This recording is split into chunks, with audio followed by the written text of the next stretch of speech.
આજની ધર્મકથા. પ્રણામ. પૂજ્ય પન્યાજી મહારાજ. પરોપકારની મૂર્તિ. એમના જીવનના એવા બધા પ્રસંગો કે જેમાં આપણને એવું સમજાય કે મહાત્મા જાણે પરોપકાર કરવા માટે જ જન્મ્યા છે. અતિશય બીમાર હોય તો પણ કોઈ અગર એમની પાસે સલાહ લેવા આવે તો બીજી કાચી સેકન્ડે ઊભા થઈ જાય, કારણ કે પરોપકારનું વ્યસન હતું એમને. આપણે પરમાત્માના, તીર્થંકર પરમાત્માના અનેક ગુણો સાંભળીએ છીએ. એમાંથી એક ગુણ છે કે પરમાત્મા પરાર્થ વ્યસની હોય. પરાર્થકરણ કરે એ તો સામાન્ય વ્યક્તિ પણ કરી શકે, પણ પરાર્થકરણના વ્યસની હોય એના વગર ચાલે જ નહીં, સાહજિક રીતે થઈ જાય અનાયાસે પણ, એ તીર્થંકર પરમાત્માઓ.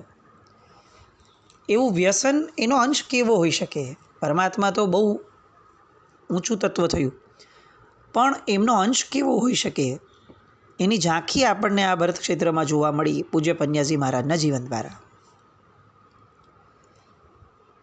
એમની એ પરોપકારની ધારા કેવી વિવેકપૂર્વકની હોય એનું એક દ્રષ્ટાંત. રાજનગરની અંદરમાં એક સરસ સંસ્કારી બાળક, કોલેજમાં ભણતો યુવક, સિદ્ધચક્ર પૂજન સાંભળ્યું બાબુભાઈ કડીવાળાનું અને એકદમ આવર્જિત થઈ ગયા. તરત જ બાબુભાઈને જઈને પૂછ્યું કે કાકા, આ પૂજન તમે મને શીખવાડશો?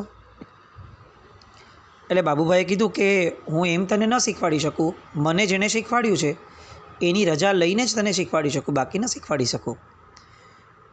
તો એ માટે તારે તો મારા ગુરુ મહારાજ પાસે જવું પડશે, ને મારા ગુરુ મહારાજ તો રાજસ્થાન છે. અને આએ કીધું કે અચ્છા, તો તમે ક્યાંય જવાના છો? તો કે હા, હું આંબિલની હોળીમાં જવાનો છું, તમારી અનુકૂળતા હોય તો જોડાજો. પેલા યુવકે તો નક્કી કરી લીધું અને સાથે પહોંચી ગયા હોળીમાં. સાહેબને જોયા, અનુભવ્યા, અને એવું આકર્ષણ અનુભવાયું એમના પ્રવચનનું કે દર 6 મહિને જ્યારે પણ હોળી હોય ત્યારે કોલેજ છોડી અને 10 દિવસ માટે સાહેબજીને ત્યાં હોળી અટેન્ડ કરવા માટે જાય રાજસ્થાન. 1 હોળી, 2 હોળી, 3 હોળી. પરિવારની અંદરમાં તો ડર લાગવા લાગ્યો. યુવાન દીકરો છે, આ તો દીક્ષાના માર્ગે વહી જશે તો પાછું કોઈને પરિચય નથી. પન્યાજી મહારાજનો એ સમયે પણ એવો મેજર પરિચય બાકીના ક્ષેત્રોમાં લોકોને નહીં, કારણ કે સાહેબ પ્રચારમાં માને નહીં અને એ એવો પ્રચારનો યુગ પણ ન હતો. અને બીજું, સાહેબ રાજસ્થાનની બહાર નીકળ્યા નહીં, લગભગ છેલ્લા 15 વર્ષ સાહેબ રાજસ્થાન રહ્યા. એટલે ગુજરાતની અંદરમાં એટલી બધી સાહેબની ખ્યાતિ એવી નહીં કે દરેક લોકોને, સામાન્ય લોકોને પણ ખબર હોય. એટલે પરિવારમાં તો ડર બેઠો કે આ દીકરો જાય છે કોની પાસે? કોલેજ છોડીને કોઈ દિવસ જાય નહીં ને આવી રીતે કોઈએ કંઈ ભભૂતિ કંઈ છાંટી નથી દીધી ને. પણ છતાં પણ 3 વાર દીકરો ગયો. હવે પ્રસંગ એવો બન્યો કે 4થી હોળી આવતી હતી અને એ જ સમય અરસામાં એ લોકો આખો પરિવાર, 30 જણાનો પરિવાર, એ સમેત શિખરજીની યાત્રા માટે જવાનો હતો. 1 મહિનાનો શિખરજીની યાત્રાનો એ લોકોનો કાર્યક્રમ. એટલે સમેત શિખરજી, કુલપાકજી બધે સ્થળે જઈ આવ્યા. હવે છેલ્લે કલકત્તાથી રાજનગર આવવાનું હતું. એટલે કલકત્તા રોકાઈ અને 2-3 દિવસ પછીથી રાજનગર નીકળવાનું હતું. અને આ બાજુ હોળી શરૂ થઈ રહી હતી. એટલે પેલા યુવકે જીદ કરી અને એણે તો પોતાનો નિર્ધાર કહી દીધો કે હું કલકત્તાથી તમારી સાથે પાછો નહીં આવું, હું તો રાજસ્થાન જાઉં છું. એટલે એ લોકોને ચિંતા થઈ ગઈ કે આ તો ગજબ કરે છે. એ હોળીમાં તો એ જઈ આવ્યો. એની પછીથી રાજસ્થાન કોઈ લગ્ન નિમિત્તે આ માતા પિતાને જવાનું હતું. એટલે બધા એવું વિચાર્યું કે યુવાનને કંઈ કહેવાની જરૂર નથી કે આપણે ક્યાં જવાના છે, પણ આપણે જોઈ તો આવીએ. ખબર હતી કે કયા ગામ જાય છે ને શું છે, પણ મહાત્મા કોણ છે, શું છે, અને આવું જાદુ આપણા દીકરા ઉપર કરી દીધું છે, હવે ભવિષ્યમાં શું કરશે? કંઈ ચિંતા થાય છે. આટલો બધો કોલેજમાં ભણાવીએ કરીએ છીએ અને વાત દીક્ષા ભિક્ષાની થાય તો.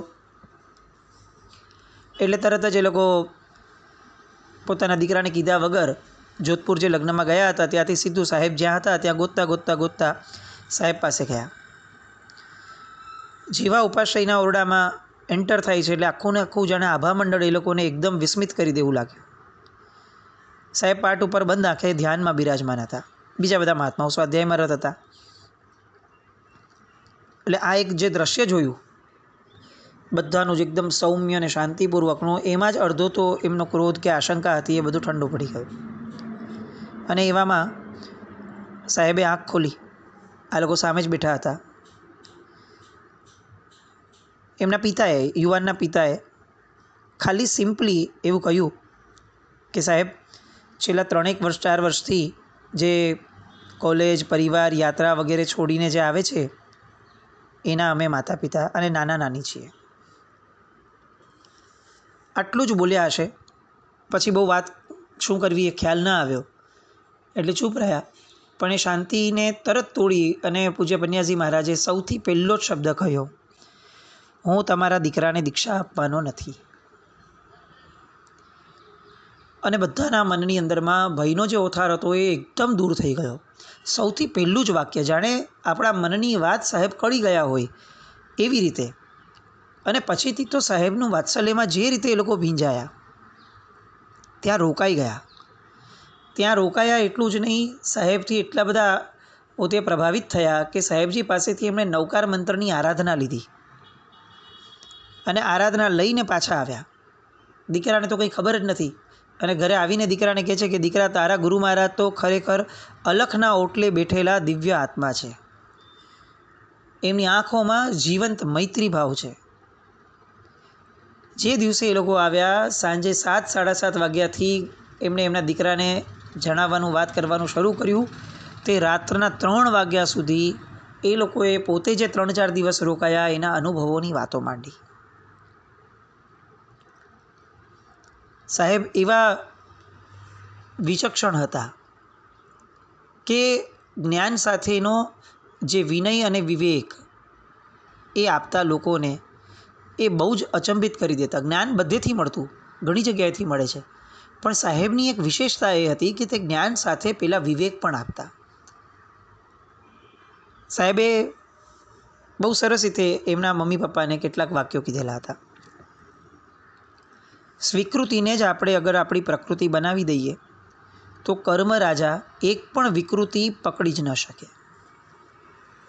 જે બને છે તેને સ્વીકારી લઈએ. હવે એમાં આપણે કોઈ કરતાં કોઈ વિકલ્પ ન કરીએ તો આપણામાં ક્યારેય વિકૃતિ પેદા જ ન થઈ શકે, કર્મ પણ ન કરી શકે. જે સમયે જે બને છે તેનો માત્ર અને માત્ર સ્વીકાર, ન વિરોધ, ન નિંદા, ન અપેક્ષા, ન આલોચના. આવું થાય તો પછી મિથ્યાત્વ, અવિરતિ, પ્રમાદ અને કશાય આપમેળે દૂર થઈ જાય. એમના પિતા બોલતા જતા હતા કે સાહેબ અમને રિયલાઇઝ કરાવડાવતા હતા કે અમે જે દિશામાં જઈ રહ્યા હતા તારી બાબતમાં, એ દિશા કેટલી ખોટી હતી ને તેમ છતાં સાહેબે અમને એક પણ વસ્તુ નેગેટિવ કીધી નથી. એમની પોઝિટિવિટી એટલી પ્રચંડ જબરદસ્ત હતી કે પોઝિટિવિટીના કારણે અંદરની નેગેટિવિટી આપમેળે નીકળતી જતી હતી. સાહેબે કાઢવી ન પડી શબ્દોથી. અને પછી સાહેબ મારા મનમાં રહેલા કેટલાક પ્રશ્નો જે વર્ષો પહેલાંથી કંઈક સાંભળ્યું હોય ને મનમાં પ્રશ્ન થયો હોય ને પછી છોડી દીધું હોય, કંઈ કોઈને પૂછવા ન ગયા હોય, જાણે એ પ્રશ્નોના નિરાકરણ કરવા બેઠા હોય એવી રીતે સાહેબ પછી બોલવા લાગ્યા. મને પ્રશ્ન હતો, પોતાના દીકરાને કહેતા હતા કે આ ધ્યાનનું આટલું બધું બહાર આટલું અચાનકથી ચલણ શરૂ થઈ ગયું છે તો ધ્યાનમાં આગળ વધાય કે નહીં, આવો મને ક્યારેક પ્રશ્ન થયો હતો. અને ખબર નહીં કઈ રીતે આ સાહેબ સુધી પહોંચ્યું હશે. અને એક પછીથી જે બદલાતા જતા હતા સાહેબના પ્રવચનના આયામો, વિષયો, એમાં તરત જ સાહેબે કીધું કે મનોયોગથી સૌથી પહેલાં સર્વજીવોના કલ્યાણની ભાવના ભાવવાની.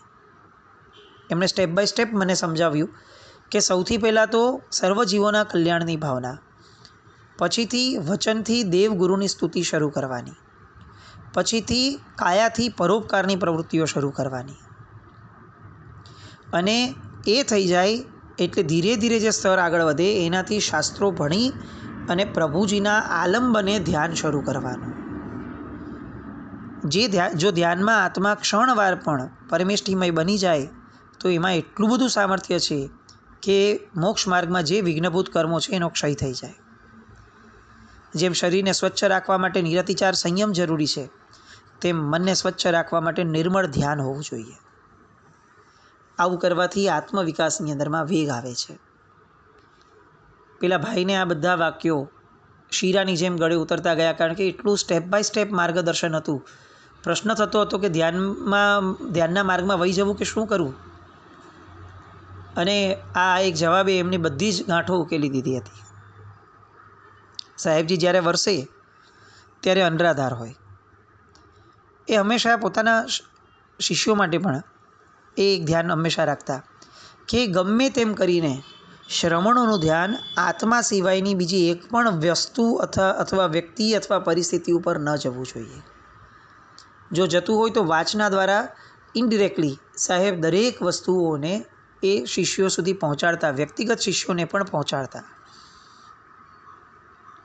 એકવાર એક એમના મહાત્માએ પ્રશ્ન પૂછ્યો કે સાહેબ આત્મા જોઈ શકાય ખરો? એટલે એમણે તરત કહ્યું કે કદાચ આંખેથી ન દેખી શકાય પણ અનુભવી શકાય. પીડા જોઈ શકાય છે અને છતાંય અનુભવી શકાય છે ને. આવી રીતે અલગ અલગ એક્ઝામ્પલ. શરીર અને દેહ અલગ કેવી રીતે છે? તો કે જેમ મ્યાન તલવારની અંદરમાં હોય તો બેવ એક જ હોય, આપણને તો આખી મ્યાન જ ઉપાડવાની હોય ને, પણ તલવાર એ મ્યાનથી અલગ છે એ આપણે સમજી શકીએ છીએ. શરીર ઉપર કપડાં પહેર્યા હોય તો કપડાં એ શરીરથી અલગ છે. ભલે પહેરેલા કપડાંથી માણસ સારો દેખાતો હોય, એમ જ લાગે કે આ માણસના જ કપડાં છે, પણ તેમ છતાં પણ કપડું અને શરીર એ બેવ અલગ અલગ છે. એવી રીતે આ આત્મા પરનું કપડું છે એ અલગ છે. આત્મા અલગ છે અને શરીર અલગ છે. આવી રીતે સાહેબ સિમ્પલ એક્ઝામ્પલ આપી અને આ આખો જે માર્ગ છે એ લોકો સુધી બહુ સરળતાથી પહોંચાડતા. સાહેબ એવું તે ધ્યાન પણ કરાવતા કે જેમાં મૂલાધાર ચક્રથી સહસ્રાર ચક્ર સુધીના 7 ચક્રોમાં 3.5 મિનિટમાં કુંડલીની શક્તિ જાગૃત થઈ જાય એવા પણ ધ્યાન એમને કેટલાક યોગ્ય આત્માઓને કરાવડાવ્યા છે, ફક્ત 3.5 મિનિટમાં. પણ સાહેબ હંમેશા એક વસ્તુ ચોકસાઈપૂર્વક દરેક ધ્યાનાર્થી વ્યક્તિઓને કહેતા કે શાસ્ત્ર પ્રમાણ જોયા વગર આવી અનુભૂતિઓ ક્યારેય કોઈને કહેવી નહીં કે લખવી પણ નહીં.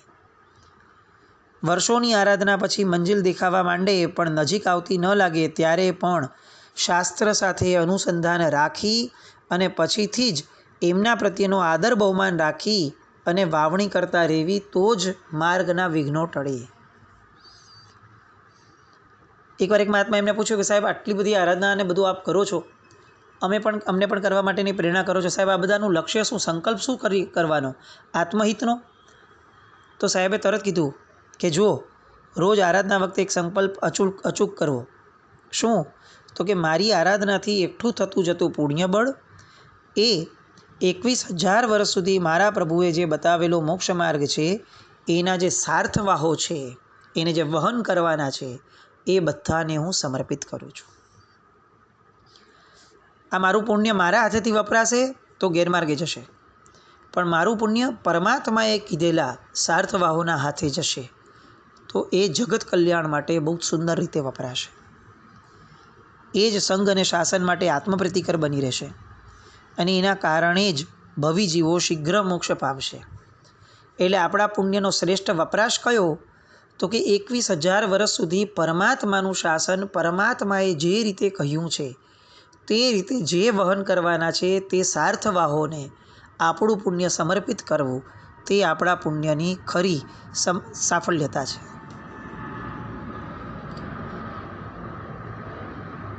ધ્યાનની બાબતમાં હજી એક વાત બહુ સરસ સાહેબ કહેતા કે જે દુઃખમાં દીન બનતો નથી અને જેને સુખની સ્પૃહા નથી, ઈચ્છા નથી, જેના ચિત્તમાંથી રાગ, ભય અને ક્રોધ આદિ કષાયો ઓલમોસ્ટ ચાલી ગયા છે, એને શાસ્ત્રમાં સ્થિત પ્રજ્ઞ કહ્યો છે. આવા સ્થિત પ્રજ્ઞ આત્માઓ એ પૂર્વજન્મની અધૂરી આરાધનાને ઓળખી અને એની દિશામાં આગળ વધારે. એનાથી જ ક્ષયોપશમ પ્રગટે અને એનાથી જ રુચિઓ પ્રગટે, જે રુચિઓના કારણે જિજ્ઞાસા અને જિજ્ઞાસાના કારણે એ પૂર્ણ જ્ઞાન તરફની દિશા. આવી આખી યૌગિક પ્રક્રિયાઓ ધ્યાનની અને અનેક બીજા આયામોની એ સાહેબ આપતા. એક બહુ સરસ મજાની વાત આપણે બધાએ આનંદ અને ગૌરવ લેવા જેવી, કદાચ ચમત્કારથી ઓછી કહી ન શકાય એવી એમના જીવનની એક બહુ મધુરી વાત કે સાહેબ 15 વર્ષ છેલ્લા રાજસ્થાનમાં રહ્યા. આપણે બધા જાણીએ છીએ કે રાજસ્થાન એટલે મોસ્ટલી વરસાદ વિનાનો પ્રદેશ, રણ પ્રદેશ, અને વારંવાર દુકાળો આવ્યા રાખે. પણ આપણને બધાને ખૂબ ગૌરવ થાય કે 15 વર્ષ સુધી સાહેબ રાજસ્થાનમાં રહ્યા. એ 15 વર્ષ આકાશમાંથી સપ્રમાણ અમૃતવૃષ્ટિ થઈ. આખા રાજસ્થાનના બધા જ તળાવો એ 15 વર્ષ સુધી ભરાયેલા રહ્યા. એ 15 વર્ષમાં એક પણ વર્ષ ન દુકાળ આવ્યો ન સુકાળ પડ્યો. સપ્રમાણ વૃષ્ટિ થઈ. યોગી આત્માઓ જ્યાં જ્યાં વિચરતા હોય ત્યાં ત્યાં દૈવત્વ કેટલું કામ કરે છે એનું આ જબરદસ્ત ઉદાહરણ. આપણને ઘણીવાર આપણા મહાત્માઓ વિશે લોકો બોલતા હોય ત્યારે આવા બધા પદાર્થો ખ્યાલ નથી હોતા કે આપણા મહાત્માઓની હાજરી માત્રથી આ જગતનું કલ્યાણ કઈ રીતે થાય છે. આ એનું જબરદસ્ત દ્રષ્ટાંત. યોગી આત્માઓનો અધિકાર એ પ્રકૃતિ ઉપર પણ હોય છે, અને એના કારણે પૂર્ણતા તરફની જે દોટ હોય છે લોકોની, એ પણ બહુ જબરદસ્ત રીતે આગળ વધતી જાય છે. સાહેબના બીજા કેટલાક વાક્યો, એમના પ્રસંગો એવા કે જે પ્રસંગો કે વાક્યોમાંથી આપણને ઘણું બધું શીખવા મળે. આપણને ઘણી બધી વસ્તુઓમાં જીવનમાં બદલાવ લાવવાનું મન થાય. તો એ હતું સાહેબનું સાહજિક વલણ. સાહજિક વલણ. એક નાનકડો પ્રસંગ કે એકવાર સાહેબ બેઠા હતા અને કોઈક વિદેશી એમની પાસે આવ્યા હતા, અને પરદેશના મુલાકાતીઓ પાસેથી એમને કેટલાક ફોટોગ્રાફ્સ વગેરે લઈને આવ્યા હશે, અને એ જોયા અને સાંભળ્યું કે ઇથિયોપિયાની અંદરમાં સખત ભૂખમરો ચાલે છે. લોકો વેઠે છે અને પેટ અને કમર એક થઈ જતા હોય એટલી હદ સુધી લોકો નિર્બળ થઈ જતા હોય છે. સાવ હાડપિંજર જેવી તસવીરો એ સમયના પેપરમાં કે મેગેઝિન્સમાં આવતી હતી, જે સાહેબના ધ્યાનમાં આવી. અને સાહેબને એ જ દિવસે જ્યારે ગોચરીમાં બેસવાનું થયું ત્યાં એમની વેદના આંસુ થઈને બહાર પડવાની શરૂ થઈ. ગોચરી ખોલીને બેઠેલા શિષ્યો સાહેબને પૂછે છે, સાહેબ આપનું આ રુદનનું કારણ શું? અને સાહેબ કંઈ જ નથી શકતા, ગળગળા થઈ જાય છે. જીવ મૈત્રી જેની નસ નસમાં વણાઈ હોય, લોહીની બૂંદ બૂંદમાં વણાઈ હોય, એ વ્યક્તિને આવી વાતો સાંભળ્યા પછીથી પણ પોતાનું ભોજન ન ભાવી શકે. આ સ્થિતિ એમની. મહાત્મા કહી તો ન શક્યા પન્યાજી મહારાજ, બધા જ વાપરતા હતા. એવામાં એ જ ગોચરીની અંદરમાં કેળું સાહેબના પાત્રમાં આવ્યું હતું. હવે એ કેળું થોડુંક ખરાબ દેખાયું બીજા મહાત્માઓને, એટલે તરત જ બીજા મહાત્માએ કીધું, સાહેબ આ અડધું કેળું ખરાબ છે, કાઢી નાખો ને. અને ત્યારે પન્યાજી મહારાજે કીધું, ભાઈ આપણે સાધુ છીએ, આપણા મુખમાંથી કોઈ પણ અન્નના દાણા માટે ખરાબ એવો શબ્દ કઈ રીતે નીકળે? આપણે એમ કહેવાય કે આ કેળું અડધું સારું છે, ખરાબ છે આ શબ્દ એ તો નેગેટિવિટી છે, નકારાત્મકતા છે. અને સાધુમાં જ જો નકારાત્મકતા આવી જશે તો પછી હવે આ જગતની અંદરમાં સકારાત્મકતાનો પ્રચાર કોણ કરશે? સકારાત્મકતાનો સંચાર કોણ કરશે? શ્રવણ સંઘ એ જગતના માથે છે, તાત છીએ આપણે. આપણે અન્નને ખરાબ કહેવા લાગશું? પેલા નૂતન મુનિરાજ હતા, એ તો સાંભળીને એવા અવાચક થઈ ગયા આ દૃષ્ટિકોણ. એમને તો ક્યારે વિચારણામાં બી નહોતું આવ્યું. પણ સાહેબનું આ દૃષ્ટિકોણ, એક પણ વસ્તુ માટે, એક પણ વ્યક્તિ માટે કે એક પણ પ્રસંગ માટે ક્યારેય પણ ખરાબ આવો શબ્દ ન વિચારવો. આપણે એવું કહી શકીએ કે આ કેળું અડધું સારું છે.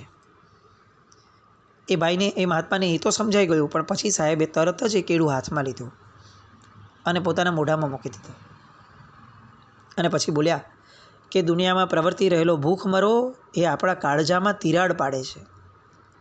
6 ખંડમાંના દેશમાંનો ગમે તે જીવ કેમ ન હોય, પણ ભૂખનું દુઃખ એ તો બધાને સરખું છે, મને પણ, તમને પણ, અને પેલા ઇથિયોપિયામાં રહેલા માણસને પણ. પાત્રામાં આવી ગયેલી વસ્તુ આ માંડલીમાંથી બહાર ન જવી જોઈએ. લોકોને ખરાબ, તમે જેને કહો છો ને, એવું પણ ખાવા નથી મળતું, તો એવા સમયે કોક અન્નને ખરાબ કહી અને ફેંકી દેવું, એ અન્નનું તો ઠીક છે, પેલા ભૂખમરાથી મરતા અને સડતા એવા વ્યક્તિઓનું અપમાન છે. આ રીતે સાહેબ પોતાના વિનીત શિષ્યોને ઉપદેશ આપે. પણ ઉપદેશ આપતી વખતે એમ ન કીધું કે ખાઈ જવા કેળું, આવું વિચારાતું હશે, એવું નહીં. ઉપદેશ આ છે કે સૌ પ્રથમ પોતે પેલું ગળેલું કેળું ખાઈ લીધું ને પછી ઉપદેશ આપ્યો. હવે એ ઉપદેશ એકદમ ગળે ઉતરે, કારણ કે ઉપદેશ આચાર સંપન્નતામાંથી આવ્યો છે. ફક્ત વાણીનો વિલાસ નથી, વાણીનો વિચાર નથી, વ્યક્તતા નથી, અભિવ્યક્તિ નથી, એ અનુભવ છે. પ્રસંગ એવો બન્યો હતો હજી એકવાર કે એક મહાત્માને લાંબી વર્ધમાન તપની ઓળી ચાલે. હવે એ આંબેલની ગોચરી થોડી વધારે લઈ આવે અને જે ગોચરી વધે એ બીજા મહાત્માઓને ભળાવી દે અને પોતે તપમાં આગળ વધે. એટલે રોજ આવું થવા લાગ્યું એટલે બીજા બધા મહાત્માઓએ નિર્ણય કર્યો કે તપસ્વી મુનિરાજને માપસર ગોચરી લાવતા જો કરવા હોય ને તો આપણે એમની વધેલી ગોચરી નહીં વાપરશું તો જ એમને ખ્યાલ આવશે કે ભાઈ ગોચરી માપસર હોવી જોઈએ. પેલા મહાત્મા પ્રત્યે કે એમના તપ પ્રત્યે કોઈ અસદભાવ છે કે પોતે વાપરવું પડે છે એવો ભાવ નહીં, પણ માપસર ગોચરી લાવવી એ સાધુ જીવનનું કર્તવ્ય છે. આ એક જે ગુણ છે, ગોચરીનો જે એક આચાર છે, એ એમને સરસ રીતે શીખવાડવા માટે આ મહાત્માઓએ એવું નક્કી કર્યું, અન્ય મહાત્માઓએ ચર્ચા કરીને કે આપણે એક કામ કરીએ, એક દિવસ અમને આવું કહીશું કે ભાઈ અમે તો સાંજનું નહીં વાપરીએ, તો બીજે દિવસે તરત માપસર લાવશે. જો મહાત્માઓમાં કેટલાક એકાસના કરનાર હોય ને કેટલાક બિયાસના કરનાર હોય. સાંજે વાપરવાની અંદરમાં તો પન્યાજી મહારાજ લગભગ એકલા, એમની તબિયત નબળી હતી, કારણ કે દવા લેવી પડે, દવા સાથે હલકો ખોરાક વાપરવો પડે. પણ પેલા મહાત્માઓએ જે ગ્રુપમાં ડિસ્કસ કર્યું ને એ પન્યાજી મહારાજના કાન સુધી અથડાયું અને એ દિવસે મુનિવરે પૂછ્યું, સાહેબ સાંજે ગોચરીમાં અત્યારે શું લઈ આવું? અને ત્યારે સાહેબે બહુ જ સાહજિકતાથી કીધું, આંબિલના આહારનો જે વધેલો ભાગ છે ને પેલા મહાત્માનો એ આજે હું વાપરી લઈશ. અને રિઝલ્ટ જુઓ કે એવડા લાંબી ઓળી કરનારા મહાત્માએ બહુ સંકોચાયા અને એમણે કીધું, સાહેબ આવું ઠંડુ પડેલું કેવી રીતે વાપરશો? સાવ સ્વાદ વગરનું છે. અને બીજા મહાત્માએ કીધું કે સાહેબ આપ શું કામ આ વાપરો છો? આ તો અનાયાસે પૂરું છે. અમારી ભૂલ હતી કે અમે આવી ચર્ચા કરી, પણ સાહેબ અમે જ વાપરી લઈશું.